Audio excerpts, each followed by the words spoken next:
కొరటాల శివ దర్శకత్వంలో young tiger junior NTR నటించిన దేవరా చిత్రం ఈ నెల 27వ తేదీన ప్రపంచవ్యాప్తంగా విడుదల కాబోతోంది.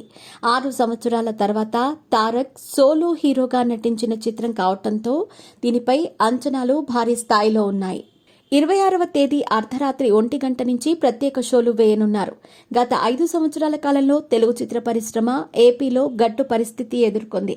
అయితే ప్రస్తుతం ప్రభుత్వం మారటంతో థియేటర్లలో టికెట్ ధరలు పెంచుకునేందుకు అనుమతి చాలా సులువుగానే రానుంది.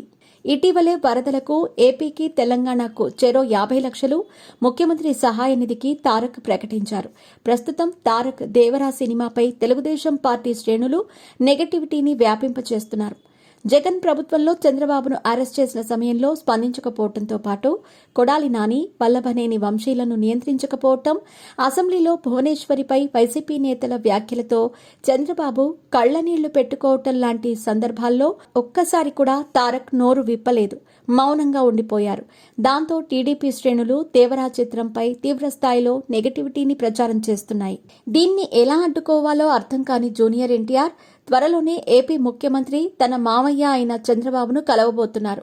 వాస్తవానికి రామ్ చరణ్తో కలిసి అమరావతి సచివాలయానికి వెళ్లి అక్కడ విరాళాలకు సంబంధించిన చెక్కులను ఇద్దామనుకున్నారు.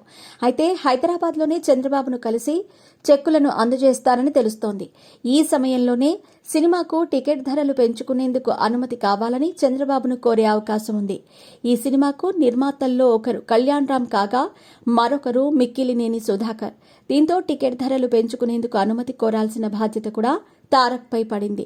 తెలుగుదేశం పార్టీ శ్రేణుల నుంచి వస్తున్న వ్యతిరేకతను తట్టుకోవడంతో పాటు టికెట్ ధరల పెంపును సాధించుకుంటారా లేదా అనేది కొద్ది రోజుల్లోనే తేలిపోనుంది.